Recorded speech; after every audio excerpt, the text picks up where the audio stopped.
Let's talk more about all this with MSNBC political analyst and former Democratic Congresswoman from Maryland, Donna Edwards, and former New Hampshire Republican Party Chair Jennifer Horn.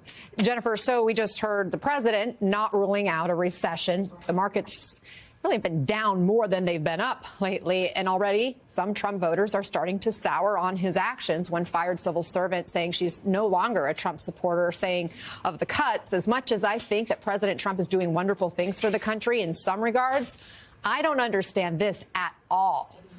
What kind of political peril do you see for the president and Republicans if the economy tanks? Well, obviously significant, and that quote you just gave from that federal worker kind of defines how the voter sentiment is going to be, going to be filtered through all of this. Now that it's hitting her, now that she's feeling the consequences of, an irresponsible president, now she's worried. Now she has concerns. And we're going to see this across the country. I look at this as we're just starting to see the real life consequences of what happens in an oligarchy. Trump's billionaires are pushing and executing policy that they will never feel the pain from. Jeff Bezos will never feel the impact of eliminating access to the United States Postal Service in rural America. Elon Musk will never care that the cost of a new car is going to go up $13,000 when we get into these trade wars with Canada. The cost of the immediate impact on the cost of groceries, on produce for families across America, if Trump follows through on these tariffs with Mexico. That's such a great quote that you just used, because what's happening is that people are finally starting very slowly to feel what the immediate real life impact is going to be on them as individual citizens and families under this presidency. Even as the president hit pause on these Canada and Mexico tariffs, Congresswoman, he teased that he would hit them with more, and he indicated the level may not even be set yet, that they could go up. Clearly, President Trump believes keeping everyone on their toes is a good thing. How do you see it? Is America winning with this strategy?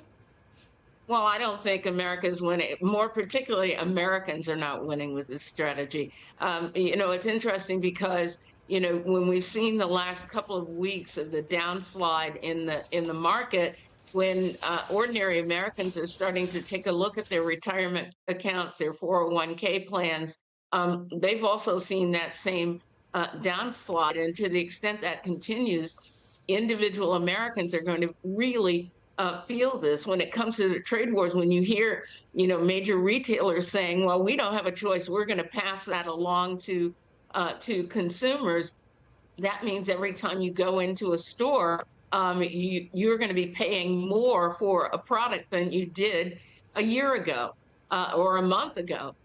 And so I think as these things start to ripple out through the economy, you're going to see more of those stories, not just federal workers, but what about the places that lose federal workers and it impacts the receipts at the local diner and the dry cleaners? These are things that really begin to impact small businesses on down the line. So I think we've only just begun here. And the president is creating chaos and instability and insecurity. And that, of course, is going to play out in terms of the way people see on personal economy. In that same Fox interview, President Trump brushed off concerns about that instability and these flip-flops on tariffs. Watch. Can you give us a sense of whether or not we are going to get clarity for the business community?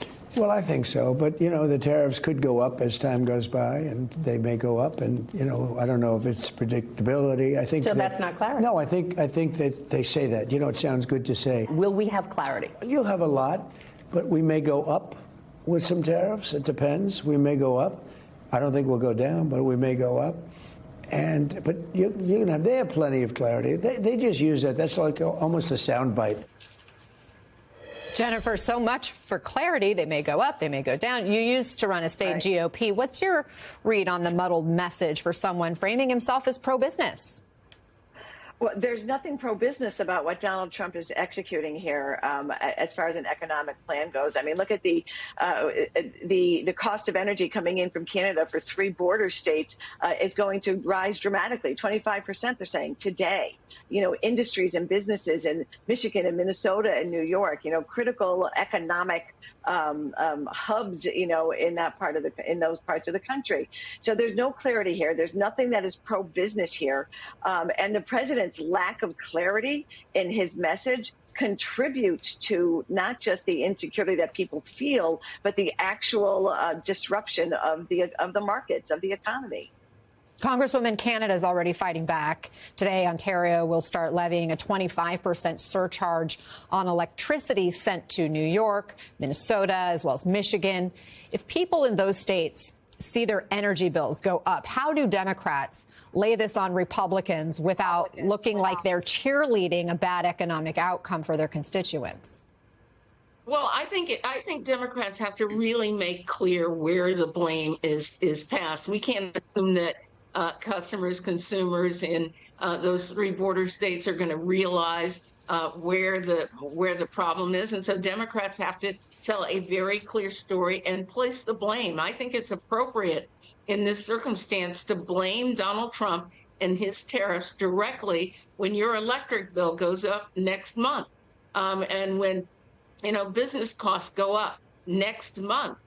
So this is a reality, and I think Democrats would be smart to say it early, often, all the time about who's to blame for this.